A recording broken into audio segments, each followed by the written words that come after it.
Good day. Right now, andito tayo ngayon sa Barreto. Meron kaming ino-offer sa inyo na lot for sale. So ito po yung property. Ang frontage niya ay 16 meters. So napakalaki ng frontage. So ang estimate ko simula dito, ayan, yung pinaka boundary niya papunta doon. So along access road lang siya. Ayan. Ngayon, makikita nyo sa drone mamaya, may view kayo dito ng beach.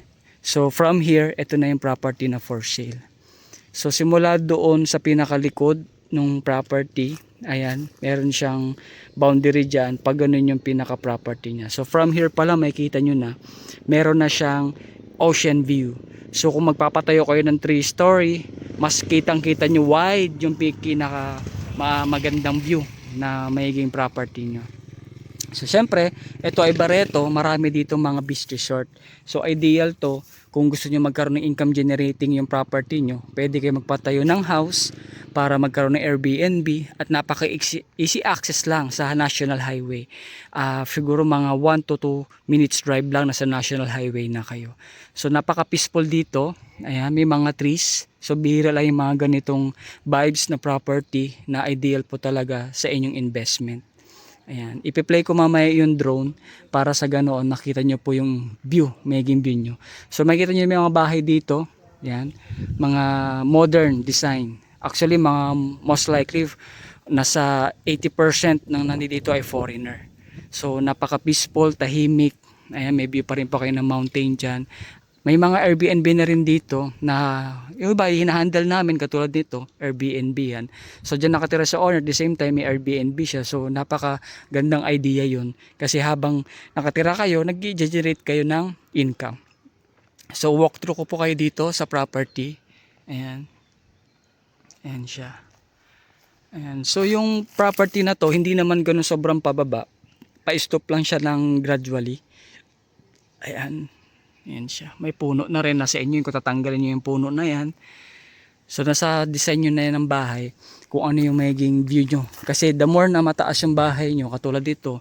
3-story house siya. Mas kitang kita yung view. Doon sa taas.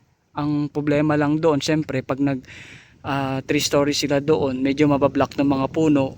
Pero dito sa view na to. Nakita nyo naman na sobrang mas pababa siya. Mas wide yung pinaka view dito. At ang lapit lang ito sa main gate.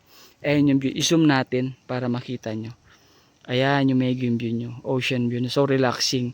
Andyan din yung sunset tsaka sunrise. So sarap mag-coffee sa veranda pagka meron kayong ganyang view. Same time, ito rin yung magiging market nyo pag nagpa-Airbnb kayo. Kasi lalo na dito sa Olongapo, sa Zambales, puntahan to ng mga turista pag summer.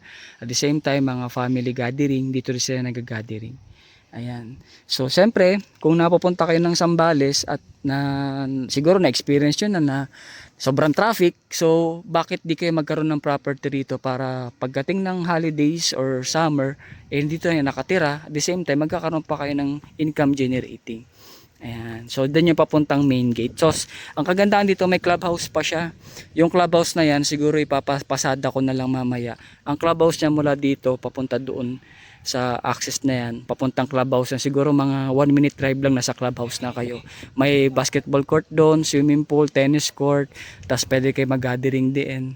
So yan, kung interested kayo dito sa property na to, mag-message lang kayo sa akin at ma-add ko rin kung namumblema kayo sa pagbibuild ng bahay, meron kami marirecommend sa inyo na package na kasama na ang pagbuild ng bahay. So kakausapin na lang kayo ng engineer developer namin para sa ganoon kayo na mamili ng design ng bahay. Actually ito sila rin gumawa dito sa ibang property. So pakita ko lang sa inyo isa sa mga ginawa nila. Ayan. So kapitbahay lang. Ayan. So again, ito yung pinaka boundary niya. 16 meters yan. Papunta doon yung frontage niya. So ito isa sa mga ginawang bahay ng developer. Ayan. Ayan siya. Pasadahan lang natin. Ang laki nito. Tsaka yung pinaka niya, slope ng property niya, hindi ganun kababa. Ayan yung example na pwedeng pagawa nyo. So ayan, may view dyan sa pinaka ocean view. Ayan.